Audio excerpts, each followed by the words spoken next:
केंद्र सरकार ने हरित क्रांति के जनक और प्रख्यात कृषि वैज्ञानिक एम.एस. स्वामीनाथन को भारत रत्न देने का ऐलान किया है। इस मौके पर हम आपके लिए उनसे जुड़ा एक किस्सा लेकर आए हैं। एम.एस. स्वामीनाथन के साथ काम कर चुके वरिष्ठ कृषि वैज्ञानिक रामचेत चौधरी ने उनसे जुड़ा एक किस्सा किसान तक पर सुनाया है। आइए जानते हैं क्या है वो किस्सा। कंबोडिया में पहला प्रोजेक्ट उन्होंने शुरू किया था। कंबोडिया आप जानते हो कि बड़ा भूखा नंगा देश था एक तरह से, जहाँ लोग 3 दफा चावल खाते हैं, उनको 2 दफा खाने भर को चावल नहीं था। इसीलिए उन्होंने इरी का एक सेंटर पहली दफा खोला और हमको उन्होंने as a plant breeder Cambodia में लिया। और लेकिन इसी बीच पूरा टर्म हमारा वहाँ पूरा नहीं हो पाया कि डॉक्टर स्वामीनाथन का टर्म इरी में एज ए डायरेक्टर जनरल पूरा हो गया था, वो चलने वाले थे। हमको उन्होंने फिलीपींस से बुलाया, पूरे परिवार के समेत उनके परिवार के साथ 1:1 हमारी जो है शाम की का भोजन हुआ एक तरह से। तो वो स्नेह और वो जो मृदुभाषिता, वो लोगों को सीखना पड़ेगा।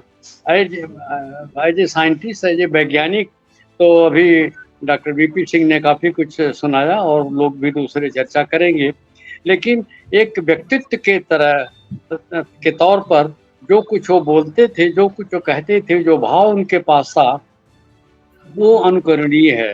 अगर हम उसका 10% भी अनुकरण कर सकें तो हम एक अच्छे इंसान बन जाएंगे। उनके साथ वो और उन्होंने जो है अगली दफ़ा हम कुछ साल बाद ही डॉक्टर परोड़ा भी उसमें लगे रहे। हमको एज ए इंजर ग्लोबल कोऑर्डिनेटर हम हेडक्वार्टर में आ गए इरी फिलीपींस में।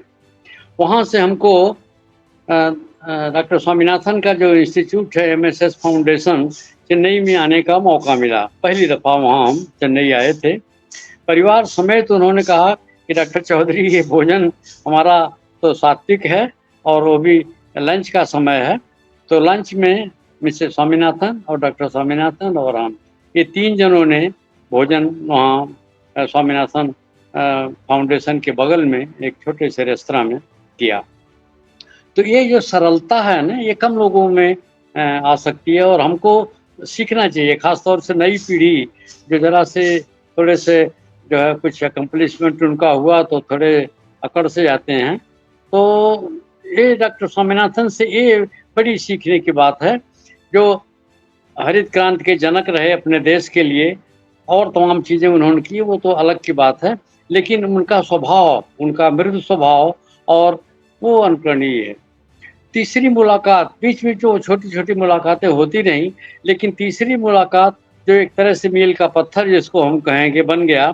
कुछ साल पहले भी दिल्ली में होटल में गवर्नमेंट ऑफ इंडिया और इरी दोनों संस्थाओं ने मिल के IR8 जिसने कि एक तरह से धान में ग्रीन रिवॉल्यूशन लाया, उसका 50वां साल मना रहे थे।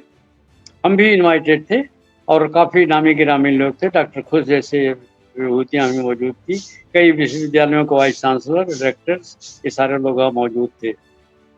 उस समय वो चल नहीं पाते थे, घुटने में काफ़ी कोई दिक्कत थी, व्हील चेयर में आ रहे थे, आवाज़ भी थोड़ी उनकी बड़ी फीबिल थी। तो मैंने उनके चरण छू के प्रणाम किया और हमने कहा कि ठीक है, बढ़ती उम्र में थोड़ी याददाश्त भी कम हो जाती है जैसे और लोगों की होती है। मैंने उनके कान में धीरे से विस्पर किया कि सर, आपने मुझे एज ए इरी का प्लांट ब्रीडर कंबोडिया में अपॉइंट पहले किया था। आप विश्वास मानिए, कंबोडिया शब्द उनके कान में आया कि डॉक्टर स्वामीनाथन व्हील चेयर से खड़े हो गए। बोले, कंबोडिया कैसा है कंबोडिया? तो मैंने उनको थोड़ा अपडेट किया कि कंबोडिया वो वाला नहीं है, लेकिन आपकी हेल्प जो है वो लोग हमेशा याद करते हैं। और यही नहीं, कंबोडिया अब राइस एक्सपोर्टर है, भूखा नंगा देश नहीं है। पहले तो हम लोग दुनिया से चावल इकट्ठा करते थे कि कंबोडियन जो खमेर लोग हैं वो सुबह का नाश्ता चावल से करते हैं, दोपहर का खाना चावल से और शाम का खाना चावल से। तो ऐसा जो देश था, जो अपने वहाँ से भी हम लोग कई बार जहाज़ों में भर भर के चावल वहाँ भेजा था, वो देश अब दूसरों को चावल दे रहा है।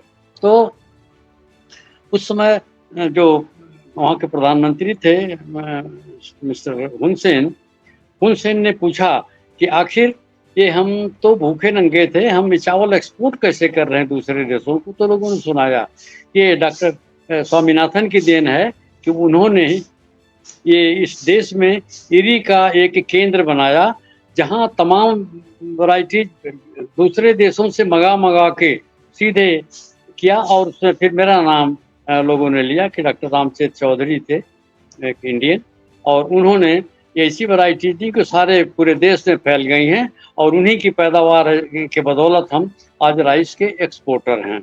तो ये चीज़ मैंने स्वामीनाथन साहब को सुनाई, क्योंकि उनका उत्साह देखकर कि जो आज व्यक्ति व्हील चेयर में आ रहा है, सिर्फ कंबोडिया का नाम लेने से व्हील चेयर से खड़ा हो गया। और वो बातें, तस्वीरें हैं, तस्वीर साझा करने का मौका नहीं है इस मौके पर, लेकिन अब मेरा ख्याल है कि अब समयाभाव भी है, तो मैं ज़्यादा नहीं कहूँगा। ये कहूँगा कि एक ऐसा व्यक्ति जो दूसरे व्यक्तियों के पूरी व्यक्तित्व पर एक छाप छोड़ जाए, ऐसा व्यक्ति है।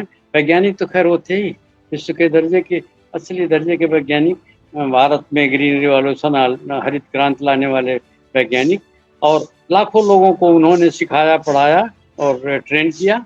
तो हमेशा हमेशा याद किए जाएंगे। पता नहीं इस देश में दूसरा स्वामीनाथन आएगा कि नहीं आएगा, लेकिन कम से कम उन्होंने छोटा छोटा छोटा छोटा तमाम हजारों स्वामीनाथन ऐसे बना दिए हैं। तो ये सारे लोग मिलके उनके बताए हुए कदमों पर चलें, तो मेरा ख्याल ये सच्ची श्रद्धांजलि होगी ये ऐसे महान व्यक्तित्व के प्रति जो रेयर व्यक्तित्व था। प्राइम मिनिस्टर हुन सेन भूले नहीं डॉक्टर स्वामीनाथन के कंट्रीब्यूशन को या मुझे डॉक्टर रामचंद्र चौधरी के कंट्रीब्यूशन को। उन्होंने दोनों लोगों को सॉलिड गोल्ड मेडल दिया, वहाँ आमंत्रित करके, और जिसमें उनकी पूरी कैबिनेट बैठी, सारे वहाँ के जितने राजदूत थे, यूनाइटेड नेशंस की एजेंसीज थी। तो ये गोल्ड मेडल, स्वर्ण पदक डॉक्टर स्वामीनाथन को भी दिया उन्होंने, और मुझे भी मिला। तो ये हमारी कॉमन यादें हैं। बहुत धन्यवाद। अगर ये वीडियो आपको पसंद आया है तो इसे लाइक जरूर करें। अगर चैनल अभी तक सब्सक्राइब नहीं किया है तो कर लें, और नोटिफिकेशन पाने के लिए बेल आइकन भी दबा दें।